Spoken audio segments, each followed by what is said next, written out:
বুড়ো কর্তার মরণকালে দেশশুদ্ধ সবাই বলে উঠল, তুমি গেলে আমাদের কি দশা হবে? শুনে তারও মনে দুঃখ হলো। ভাবলে, আমি গেলে এদের ঠান্ডা রাখবে কে? তা বলে মরণ তো এড়াবার জো নেই। তবু দেবতা দয়া করে বললেন, ভাবনা কি, লোকটা ভূত এই এদের ঘাড়ে চেপে থাক না। মানুষের মৃত্যু আছে, ভূতের তো আর মৃত্যু নেই। দেশের লোক ভারী নিশ্চিন্ত হলো, কেননা ভবিষ্যৎকে মানলেই তার জন্য যত ভাবনা, ভূতকে মানলে তার জন্য কোনো ভাবনাই নেই। সকল ভাবনা ভূতের মাথায় চাপে, অথচ তার মাথা নেই। সুতরাং কারোর জন্য মাথা ব্যথাও নেই। তবু স্বভাব দোষে যারা নিজে ভাবতে যায় তারা খায় ভূতের কানমোলা। সেই কানমোলা না যায় ছাড়ানো, তার থেকে না যায় পালানো, তার বিরুদ্ধে না চলে কোনো নালিশ, তার সম্বন্ধে না আছে কোনো বিচার। দেশশুদ্ধ লোক ভূতগ্রস্ত হয়ে চোখ বুজে চলে। দেশের তত্ত্বজ্ঞানীরা বলেন, এই চোখ বুজে চলাই হচ্ছে জগতের সবচেয়ে আদিম চলা। একেই বলে অদৃষ্টের চালে চলা। সৃষ্টির প্রথমে চক্ষুহীন কীটাণুরা এই চলায় চলতো, ঘাসের মধ্যে, গাছের মধ্যে। আজও এই চলার আভাস প্রচলিত। শুনে ভূতগ্রস্ত দেশ আপন আদিম আভিজাত্য অনুভব করে, তাতে অত্যন্ত আনন্দ পায়। ভূতের নায়েব ভুতুড়ে জেলখানার দারোগা। সেই জেলখানার দেওয়াল চোখে দেখা যায় না, এই জন্যই ভেবে পাওয়া যায় না যে সেটাকে ফুটো করে কি উপায়ে বেরিয়ে যাওয়া সম্ভব।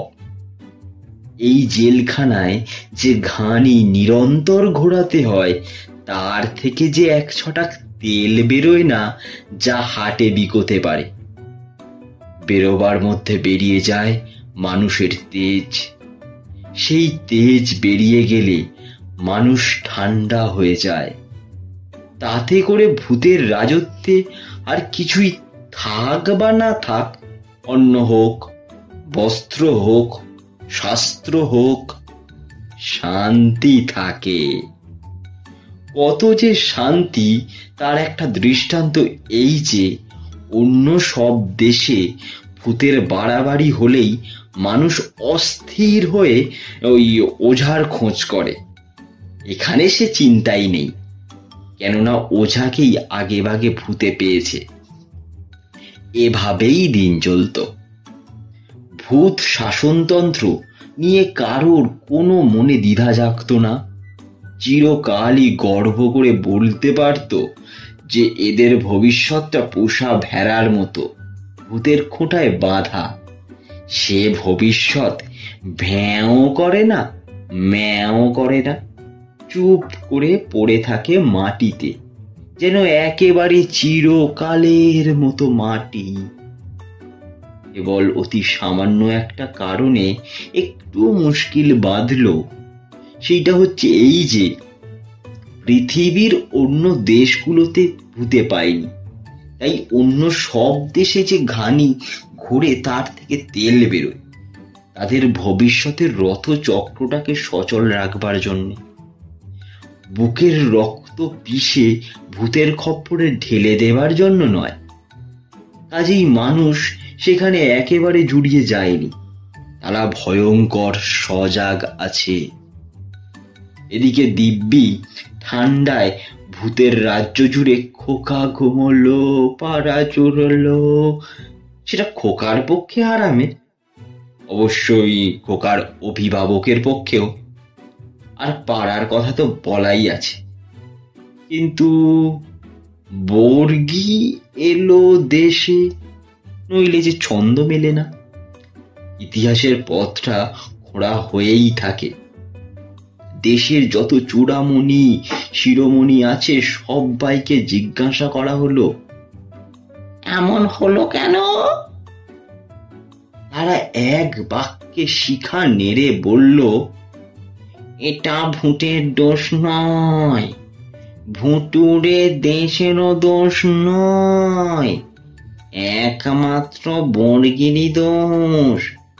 বর্গি আসে কেন? কেন কেন কেন কেন বর্গি আসে কেন কেন? শুনে সকলেই বললে, তা তো বটে, তা তো বটে, তা তো বটে। অত্যন্ত সান্ত্বনা অনুভব করলে।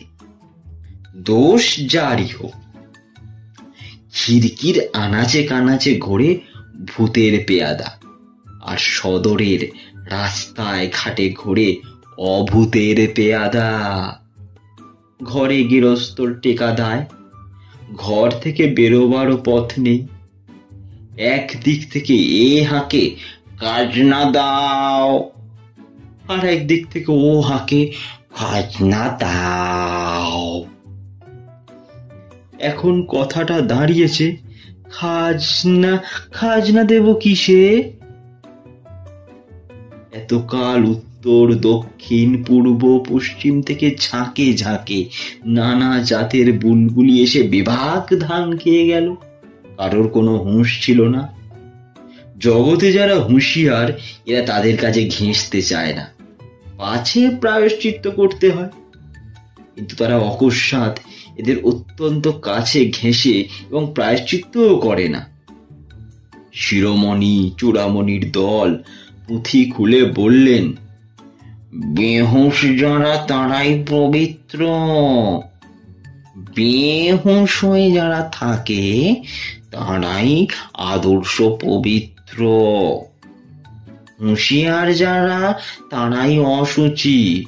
অতএব হুঁশিয়ারদের প্রতি উদাসীন থেকো, প্রবুদ্ধমি প্রসুপ্ত। শুনে সকলের অত্যন্ত আনন্দ হয়, কিন্তু তৎসত্ত্বেও এ প্রশ্নকে ঠেকানো যায় না।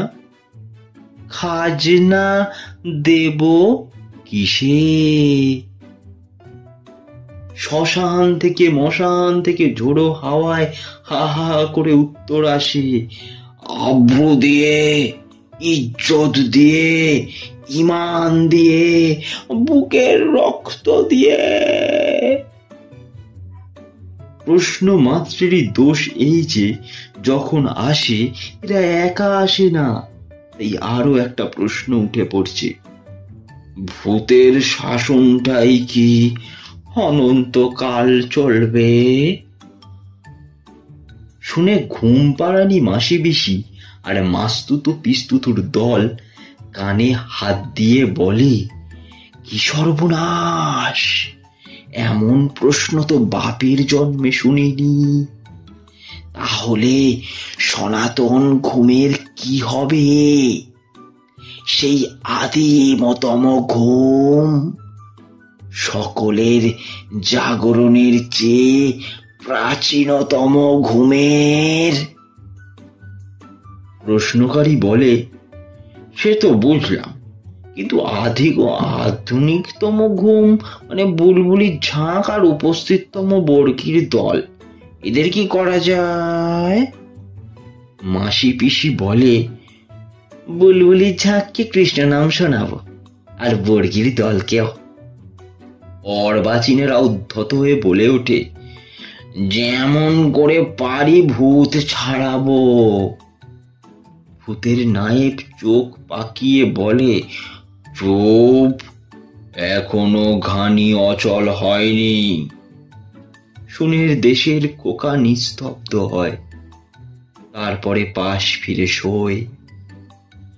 মোদ্দা কথাটা হচ্ছে, বুড়ো কর্তা বেঁচেও নেই, মরেও নেই, ভূত হয়ে আছে।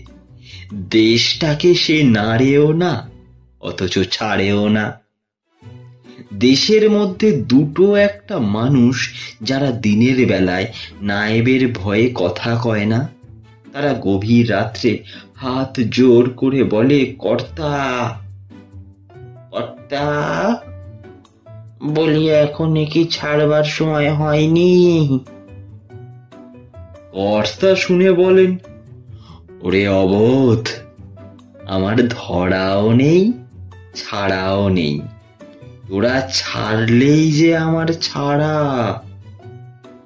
তারা বলে, ভয় করে যে কর্তা। কর্তা বলেন, সেইখানেই তো ভূত।